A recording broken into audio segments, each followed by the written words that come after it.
지난해 11월 양천구 시설관리공단 이사장 자리에 성매매 알선 관련 전과자가 임명된 이후 지역에서는 부적절한 인사라는 지적이 잇따랐습니다. 일부 주민들이 임명 철회를 요구하는 1인 시위를 벌이는가 하면 시민단체는 성명서를 발표하기도 했는데요. 양천구가 절차상 문제가 없다는 입장을 고수하자 지역사회에서는 구청장을 주민 소환해야 한다는 이야기까지 나오고 있습니다. 김진재 기자의 보도입니다. 지난해 양천구 시설관리공단 이사장에 임명된 박태문 전 양천구 의원. 과거 모텔 지배인으로 일하며 성매매업자에게 돈을 받고 성매매 장소를 제공했다가 벌금을 낸 사실이 알려지면서 인사 적절성 논란이 일었습니다. 지난해 11월 행정사무감사에 출석한 박태문 이사장은 이 같은 논란에 대해 도덕적으로 문제가 없다는 입장을 밝혔습니다. 공단 본부에 근무하기 때문에 큰 문제는 별로 없을 것 같다는 생각이 들고요.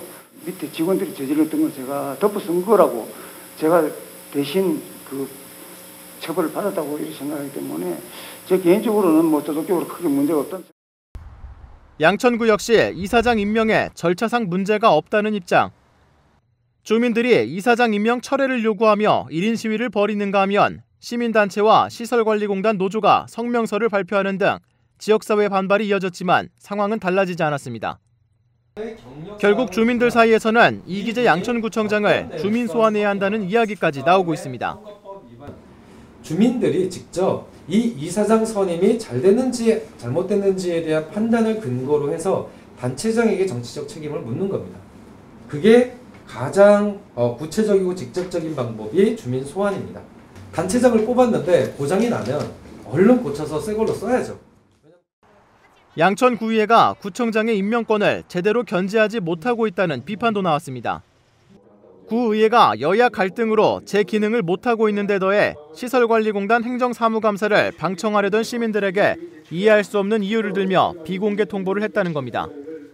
어떤 질문과 어떤 감시를 할까, 어떤 견제를 할까 궁금해서 봤는데 코로나 때문에 안 된다, 양천구 역사상 이런 일이 없었다, 이거를 허용하면 그 다음 사람들이 와서 이제 고소고발이 이어질 거다. 저희를 주민들을 잠재적인 고소고발인으로 보는 건가? 정당성 의회가 구청장을 견제하는 기능을 상실하고 운영 과정에서 정당성을 확보하려는 노력이 있어야 되는데 그런 노력이 부족한 것 같고 본인들의 밥그릇싸움, 본인들의 이익을 위한 정치를 하는 건지.